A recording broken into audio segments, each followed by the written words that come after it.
Hello friends, मेरा नाम विष्णु प्रकाश है और मैं अपने यूट्यूब चैनल सॉफ्ट डायरेक्टर से बेसिक मैथमेटिक्स का सिंप्लीफिकेशन चैप्टर का आज दूसरा वीडियो आपके सामने लेकर आया हूं। आज के क्वेश्चंस की बात करें, आज के अगर वीडियो की बात करें किस टाइप के क्वेश्चंस होंगे, तो आज जो भी हमारे क्वेश्चन सामने आएंगे, जिन भी क्वेश्चन को हम आपको सॉल्व करके या फिर उनको एक्सप्लेन करेंगे आपको, तो वो सारे क्वेश्चन एल्जेब्रिक फॉर्मूला बेस्ड होंगे। यानी कि एल्जेब्रा के जो भी फॉर्मूले बेसिक फॉर्मूलाज हैं उन पे बेस्ड क्वेश्चन, यानी कि उन पे आधारित जो भी प्रश्न होंगे आज हम उनको सॉल्व करेंगे। ध्यान दीजिएगा, अगर हम बात करते हैं आज अपने फर्स्ट एग्जांपल की, तो हमने एक एग्जांपल लिया हुआ है। आपके सामने एक वैल्यू दी हुई है कि a plus B equal to 3 और ए बी इक्वल टू 2।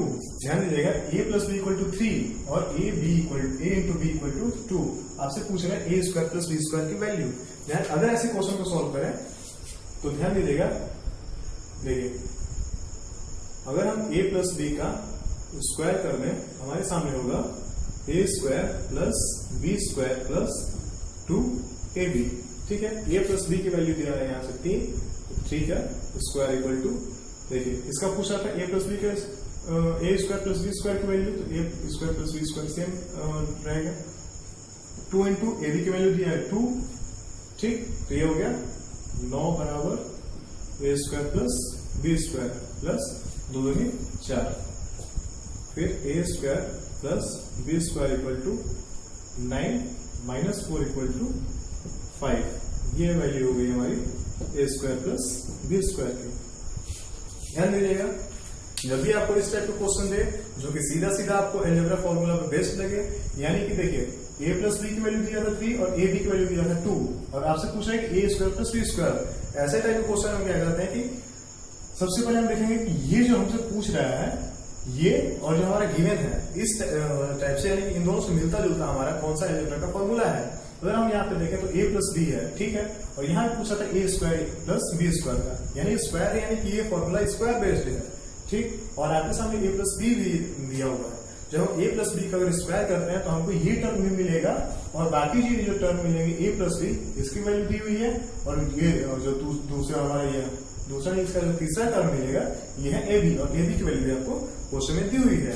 ठीक है, ऐसे में क्या करेंगे, हम a प्लस बी का फुल स्क्वायर करेंगे, फॉर्मूला लिखे हम, फिर ये जो वैल्यू गिवन थी उनको हम यहाँ पे पुट करेंगे। a plus B equal to 3 दिया था और a बी इक्वल टू 2 दिया था। जब इनको पुट किए तो हमारे सामने हो गया 9 equal to a square plus B square equal to 4। फिर जब हम इसको 4 को इस साइड लेकर के आएंगे, यानी कि बराबर के दूसरे साइड, ये हमारा हो गया 9 माइनस 4 इक्वल टू 5, यानी कि a square plus B square equal to 5। ठीक है, ये हमारा हो गया फर्स्ट क्वेश्चन। देखिए अगर हम दूसरा क्वेश्चन लेते हैं, दूसरा एग्जांपल लेते हैं, इसमें जो दिया है आपके सामने अलजेब्रिक इक्वेशन का ये फॉर्मूला का कि a प्लस बी का whole square upon a square minus B square, आपसे इसकी वैल्यू पूछ रहा है, यानी कि ये कट करके इसका आंसर क्या होगा। ध्यान दीजिएगा, ऐसा क्वेश्चन को जब हम सॉल्व करेंगे तो ये देखेंगे कि कौन सा फॉर्मूला या फिर हम इसमें अप्लाई करें ये उस टर्म में आए। अगर नहीं होता है तो फिर हम ये चीज कोशिश करेंगे कि हम इसमें किसी एक ऐसे टर्म से गुणा या फिर भाग करें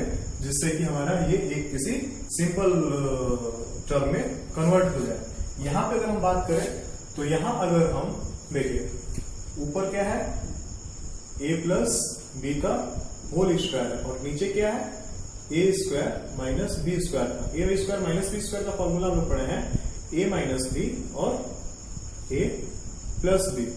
ठीक है, अब देखिए यहां से क्या होगा, a प्लस बी और इसका एक a प्लस बी कट गया, हमारे सामने क्या बचा है a plus B upon a minus B. ठीक है, आपसे इस टाइप के, देखिए आप इसको डायरेक्ट ऐसे भी कर सकते थे या फिर आप ये इसमें ऊपर या नीचे किसी एक टर्म, यानी कि आप यहाँ पे a माइनस बी से भी डिवाइड करके निकाल सकते थे या फिर a प्लस बी से भी डिवाइड करके आप निकाल सकते थे। देखिए ये क्वेश्चन बहुत छोटा था और ये एक बार का क्वेश्चन आया भी हुआ भी है रेलवे में, इसलिए मैंने ये क्वेश्चन आपको दिया है। रेलवे में भी एक बार आया और एक बार ये एसएससी में भी क्वेश्चन पूछा गया है। ठीक है, इसीलिए मैंने ये क्वेश्चन आपको बताया था। ठीक, अगर बात करें, आप देखिए इसमें एग्जाम्पल्स में दे दिया था कभी कभी a इंटू बी, एक टर्म यानी कि एक कोई ये प्लस माइनस का कोई एक साइन मिसिंग करके आपको कंफ्यूज करता है, तो इन क्वेश्चंस में काफी ध्यान से आपको सॉल्व करना पड़ता है। ठीक है, देखिए अगर हम बात करते हैं अपने तीसरे एग्जाम्पल की, तो ये है हमारे सामने क्वेश्चन दिया हुआ है कि a अपॉन बी equal to B upon 4 equal to C upon 7। ठीक, आपके सामने एक इक्वेशन दिया है कि if a upon 3 equal to b upon 4 equal to c upon 7, ठीक। देन आपसे पूछ रहा है कि a plus b plus c upon c, इसकी वैल्यू क्या होगी। ध्यान दीजिएगा, जब भी इस टाइप का क्वेश्चन हो और आपसे किसी गिवन टर्म की बात करें तो इसका जो फर्स्ट स्टेप होता है कि इन सभी के बराबर हम एक कोई भी वेरिएबल ले लेते हैं, ठीक। सपोज हमने क्या ले लिया, a upon b equal to b upon a upon 3 equal to b upon 4 equal to c upon 7 जो था इक्वल टू हमने लिए x, ये हमने माना हुआ। अगर आप तो इसके हिसाब से क्या होगा, अब ध्यान दीजिएगा, a की वैल्यू क्या होगी, a upon 3 equal to x, then a equal to 3x, b equal to, ध्यान दीजिएगा यहां से b इक्वल टू जो होगा b upon 4 equal to x, then b equal to 4x और c इक्वल टू 7x, ठीक। अब आपसे क्या पूछ रहे हैं यहाँ पे, a plus B plus C upon C, ठीक। a plus B plus C upon C, इसकी वैल्यू पूछ रहा था। तो आपके सामने वो जो भी ये वैल्यूज हम निकाले हैं ये इसमें हम डायरेक्टली पुट करेंगे, तो ये हमारे सामने हो जाएगा 3x plus 4x plus 7x upon 7x, ठीक। जब इसको हम करेंगे तो 7 3 10 14x बटा में 7x, x गया 7 2 14, ये कट करके आ गया आपके सामने 2, तो ये हो गया आपका आंसर, यानी कि a plus B plus C upon C equal to आपका 2 होगा, ठीक है। ध्यान दीजिएगा, आपको फिर से समझाते हैं। आपके सामने ये क्वेश्चन दिया था a upon 3 equal to b upon 4 equal to c upon 7, और आपसे एक टर्म देकर के इसका वैल्यू पूछ रहा था। ध्यान से देखिएगा, ऐसे क्वेश्चन में जब तीन या 2 या फिर 4 मतलब कि ऐसे आपसे इक्वल टू वैल्यू में 3-4 वेरिएबल के साथ दे, तो इसके बराबर हम कोई एक अपने तरफ से कोई भी एक वेरिएबल ले लेते हैं। इसमें हमने लिया x, ठीक। जब हम ये वेरिएबल ले लिए, यहां से हम इसमें से a b c की वैल्यू निकाले। a की वैल्यू हमारी आई 3x, b की आई 4x और c की आई 7x। ध्यान दीजिएगा, ये जो हम लोगों ने वैल्यू निकाला a b c का, इसको हमसे जो पूछ रहा था इसमें हम पुट किए। जब इसमें हमने पुट किया तो 3x plus 4x plus 7x upon 7, ठीक। ये कट करके आ गया हमारे सामने 2, यानी कि इसका आंसर जो होगा a plus b upon c equal to 2, ठीक है।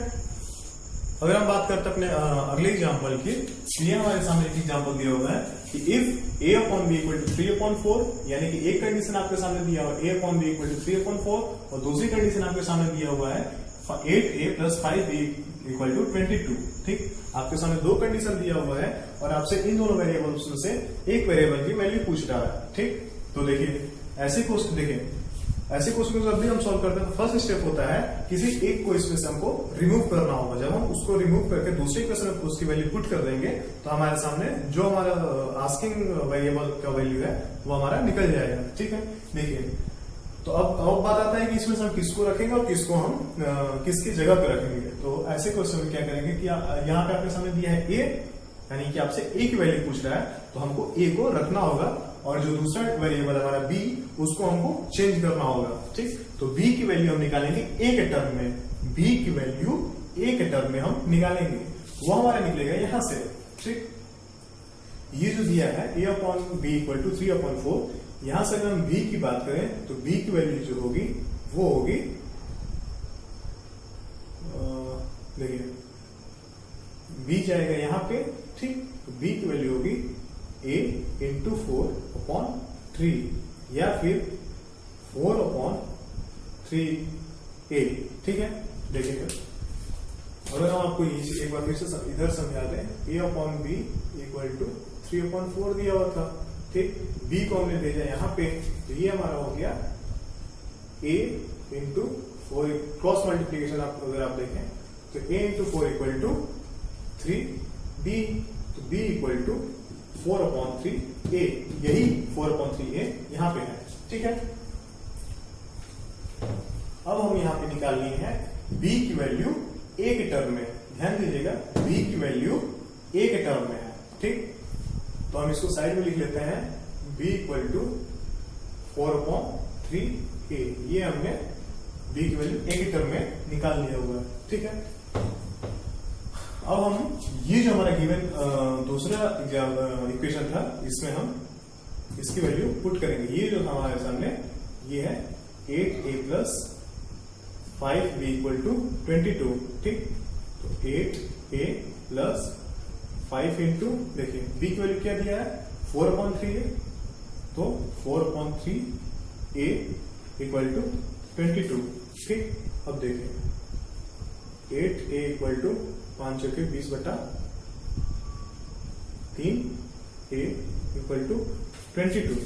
ठीक, अब देखिए यहाँ पे आ गया डेसिमल वो फ्रैक्शन का खेल, तो 3 8 3 24 प्लस 20a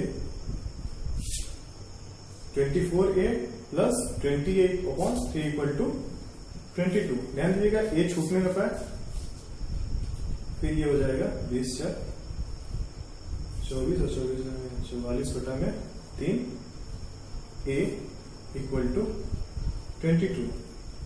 ठीक, तो a equal to 22 into 3 divided by 44, 44 दूनी 22 यानी कि 3/2। ठीक है, या तो हम यहाँ पे छोड़ सकते हैं, अगर आपके सामने मल्टीपल चॉइस में, अगर आपके सामने विकल्प में, आपके सामने चॉइस में ये आंसर दिया हुआ है, आप उसको सिलेक्ट करिए, या फिर इसकी वैल्यू हो जाएगी 1/2, या फिर अगर हम इसको कन्वर्ट करें और दूसरे फॉर्म में डेसिमल में, तो ये हमारा हो गया 1.5। ये हमारा हो गया आंसर। देखिए क्वेश्चन आपको फिर से समझाते हैं। आपके सामने दो इक्वेशन दिया हुआ था, एक है a/b इक्वल टू 3/4, दूसरा था 8a plus 5b equal to 22 equal to, आपसे पूछ रहा है कि a की वैल्यू क्या होगी। ठीक, ऐसे कंडीशन में क्या करते हैं कि इसी एक इक्वेशन से जो हमारे ये वैल्यू पूछ रहा था, इसके टर्म में हम दूसरे वाले की वैल्यू निकालते हैं। ठीक है, तो हमने यहाँ पे आपसे पूछा था a की, तो हम b की वैल्यू a के टर्म में निकाले, ये आ गया हमारे सामने b इक्वल टू 4/3 है। b इक्वल टू 4/3 है, इसको हम, ये जो हमारा सेकेंड इक्वेशन था, इसमें हमने पुट किया। जब इसमें पुट किया, देन इसको फिर सॉल्व किया, तो हमारे सामने लास्ट में आ गया 44a/3 इक्वल टू 22। फिर जब हम इसमें से वेरिएबल को एक साइड और a को दूसरे साइड, a को एक साइड और बाकी हमारे जो कांस्टेंट था उसको दूसरे साइड हम रखते हैं, तो ये हमारे सामने आएगा कट करके 3/2। देखिए, अब इसके बाद हम या तो आंसर को यहाँ छोड़ सकते हैं, अगर इसके आगे हम फिर सॉल्व करें तो ये होगा 1/2 यानी कि 1 से 1/2, या फिर 1.5 अगर डेसिमल बात करें तो ये हमारा 1.5 होगा आंसर। ठीक है, देखिए इसमें अलजेब्रा इक्वेशन पे काफी सारे क्वेश्चंस होंगे, हर टाइप के क्वेश्चन को आपको सॉल्व कराना यहाँ पे संभव नहीं है। आप प्रैक्टिस कीजिए अलजेब्रा के क्वेश्चंस का। अगर कोई भी क्वेश्चन, किसी भी टाइप का क्वेश्चन अलजेब्रा का सिंप्लीफिकेशन में फंसता है, तो आप इस कमेंट बॉक्स में जरूर पूछिए क्वेश्चन, हम आपको क्वेश्चन जरूर बताएंगे। ठीक है, थैंक यू।